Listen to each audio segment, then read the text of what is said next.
After a long season of ups and downs, Suns fans actually had a good feeling going into this postseason. Many of you were vocal in my comments and on Twitter about them winning versus the Timberwolves, and prior to the season, many announcers, podcasters, and sports journalists had selected the Suns as their powerhouse and one of the only true contenders behind Boston, Denver, and at the time, Milwaukee. 3 max contracts in Kevin, Devin, and Brad, and 3 insanely gifted offensive scorers who were more than crafty in the mid-range game, which we know pays dividends come playoff time, yet it still went wrong. Today's video, we recap the Suns and the Wolves game 4, and then at the end, we're going to talk a little bit about the Mavs and the Clippers, and Philadelphia and the Knicks. Be sure to drop a sub if you're new here, and check out my short form content on YouTube Shorts and Instagram as well. The support you guys have been showing on them has been out of this world, and I can't thank you enough for it. Without further ado, let's get straight into this, talking about what went wrong with the Suns in this one. The Phoenix Suns held as big of a 9-point lead in this one, and were playing relatively solid on the offensive side of the ball outside of Bradley Beal and some others.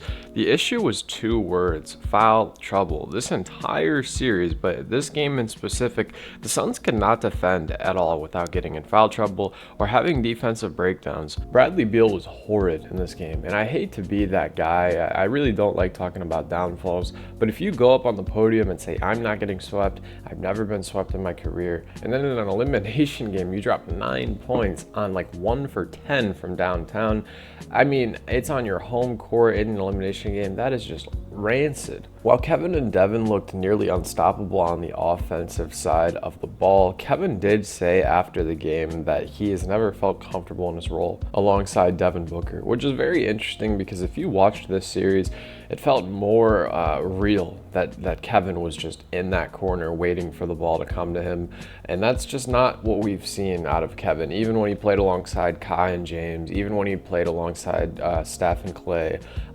it was never like that. Even when he first got there, when it was Chris and Devin, it seemed like in this series it was more of him just standing around in the corner, and it makes you wonder going forward what's going to happen. I mean, it's obvious at this moment that team, with or without Kevin, needs a true point guard. Ironically, someone like their opponent tonight, Mike Conley, or even Kyle Lowry would be perfect for this team. Even maybe Chris Paul, who they got rid of, would have been good for this team. But instead, they're spending north of $50 million a year on Bradley Beal and trying to force Devin into the primary facilitator position.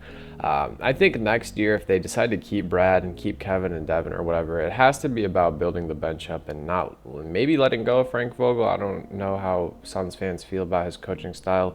I've only watched 10 to 15 Suns games from beginning to end, and I'm not the biggest fan of what he does. It's just they're in a bit of a predicament because with Grayson Allen, with Eric Gordon, Josh Okogie, they have decent bench production, but it seems like they're just not getting it done at the end of the day.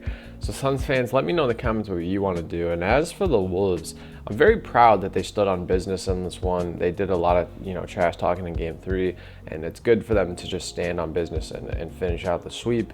They won their first playoff series in over 24 years, and this team's energy has been amazing. Quick notes for Anthony Edwards. I mean, 5 threes in the third quarter after starting 2 for 8 from the field is nasty work. The Wolves, they will have a tough task as they potentially will battle the defending champions next round in the Denver Nuggets.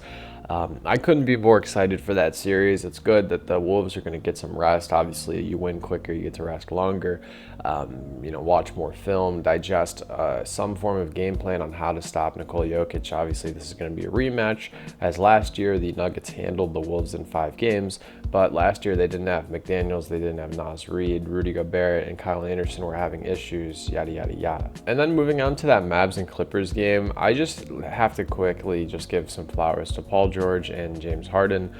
Big time shot after big time shot down the stretch in this one. It would be nice if they could hold a lead, but it's pretty hard when Kyrie Irving is going absolutely Super Saiyan mode and making impossible shot after impossible shot.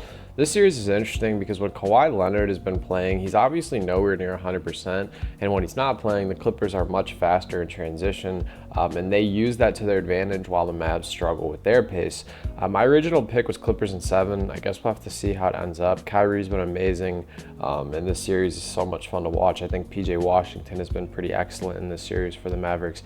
I'm very interested to see what happens going forward. And lastly, real quick, I hope the Knicks win in 5. I'm tired of watching Joel Embiid shoot 12 free throws in the third quarter, or yank on Isaiah Hartenstein's leg, or fall on top of Jalen Brunson's back, or push Josh Hart to the ground and then step on him. JoJo's play, I think we're going to look back on it and kind of compare him to just a very, like, I kind of look at JoJo the way people looked at Grayson Allen when Grayson Allen was at Duke.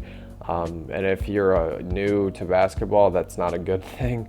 I don't doubt that Joel is like this super talented physical specimen that can give you 30 and 12 any given night. I just do not love his style of play, and Jalen Brunson is a tree killer. I mean, he chops the tree down every time. What do you guys think, man? What do you make of this video? If you made it this far, I appreciate y'all support as always. Hope you have a great rest of your day. Stay happy, healthy, and blessed. Peace.